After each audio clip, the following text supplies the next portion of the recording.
Hi friends, நான் இந்த year வந்து வெயிட் லாஸ் பண்ண போகிறேன். நான் ஏன் வீடியோவாக சொல்கிறேன்னா, ரெகுலராக வீடியோ எடுத்து போட்டால் ஒரு கன்சிஸ்டன்சியாக என்னால் வந்து பண்ண முடியும் அப்படின்னு ஒரு தாட்டில் தான் நான் வீடியோ வந்து எடுத்து நான் போஸ்ட் பண்ண போகிறேன்.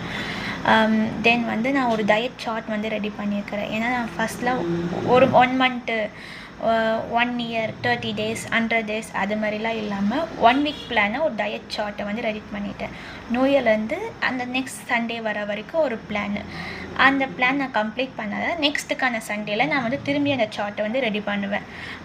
இதுக்கு முன்னாடி நான் வெயிட் லாஸ் ஆகியிருக்கிறேன். அப்போது என்னென்ன மிஸ்டேக் பண்ணேன் அதெல்லாம் இந்த வாட்டி பண்ணாமல் அது ஒரு ப்ராப்பராக இது பண்ணேன். ஏன்னா நான் ஃபஸ்ட்டு வந்து இந்த ஃபுட்டு இதெல்லாம் இல்லாமல் ஃபுல்லாக கார்டியோ ஒரு 3 ஹவர்ஸ். ஏன்னா லாக்டவுனில் வந்து ஃபுல்லாக ஒரு நமக்கு நிறைய டைம் இருந்தது. ஒரு 3 ஹவர்ஸ் ஃபுல்லாக நல்லா எனர்ஜி இருந்தது. அப்போது நான் 3 ஹவர்ஸ் ஃபுல்லாக ஒர்க் அவுட் பண்ணுவேன். ஆனால் இப்போ என்னால் அது வந்து சுத்தமாக பண்ண முடியல. என்னால் மிஞ்சி போனால் ஒரு 20 மினிட்ஸ் கூட என்னால் ஒர்க் அவுட் பண்ண முடியல. அப்படியே ஒர்க் அவுட் பண்ணால் ஒரு மாதிரி கேர் ஆகிடுது. அதுக்கு என்னென்னா எல்லா ஃபுட்டு நல்லா சாப்பிட்ணும். ஏன்னா இத்தனை நாள் நான் டயட்டில் தான் இருக்கிறேன். ஆயில் ஃபுட்டுலாம் கம்மி பண்ணிட்டு தான் சாப்பிட்றேன். பட் இருந்தாலும் என்னால் வெயிட் லாஸ் பண்ண முடியல. ஏன்னா ஒரு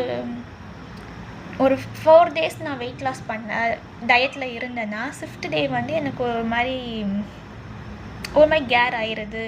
இல்லை நான் வந்து ஒர்க்குக்கு போகிறனால என்னால் அங்கே ஒர்க்கு இது பண்ண முடியல. கொஞ்சம் நான் சாப்பிட்டுறேன்.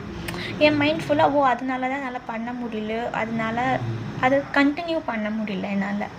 அதுக்காக தான் சரி இந்த வாட்டி கரெக்டாக வெயிட் லாஸ் பண்ணணும் சொல்லிட்டு நான் ஒரு வீடியோவாகவே போஸ்ட் பண்ணிடுறேன். இது வந்து உங்களுக்கும் ஹெல்ப்ஃபுல்லாக இருக்கும். தென் நான் வீடியோ போடுறதுனால எனக்கும் வந்து யூஸ்ஃபுல்லாக இருக்கும்னால தான் போடுறேன். இந்த வாட்டி நான் சார்ட் ரெடி பண்ணியிருக்கிறேன். 7 டேஸ் வீக்குக்கான சார்ட் ரெடி பண்ணியிருக்கிறேன். ஃபஸ்ட் வீக் வந்து முடிச்சாதான் நான் நெக்ஸ்ட் வீக் ஏன்னா நான் அந்த டைரி இதுக்குன்னு ஒரு டைரி போட்டு நான் ரெடி பண்ணியிருக்கிறேன். இது வந்து போன வருஷம் டைரி தான். டேட்டு அதெல்லாம் வந்து இயர்ஸ்லாம் இருக்கும்ல, டேட் மட்டும் நான் மாற்றிருக்கிறேன். அதை வந்து கண்டினியூவாக பண்ணி என்னுடைய டார்கெட் வந்து 10 kg எப்படியாவது ஹெல்த்தியாக வந்து கம்மி பண்ணுறது தான் என் டார்கெட்டு. ஏன்னா அகெயின் நான் வெயிட் லாஸ் ஆகி திரும்பி ஏறுறதுக்கு நான் ரொம்ப 1 இயராக நான் ரொம்ப இது பண்ணேன். இந்த வாட்டி பண்ண போகிறேன். உங்களுக்கு இந்த டயட் சார்ட் பிளான் வேணும்னா என்னை சப்ஸ்கிரைப் பண்ணிவிட்டு கமெண்ட் பண்ணுங்கள் சார்ட்டுன்னு, நான் உங்களுக்கு ஷேர் பண்ணுறேன். தேங்க்யூ, பாய்.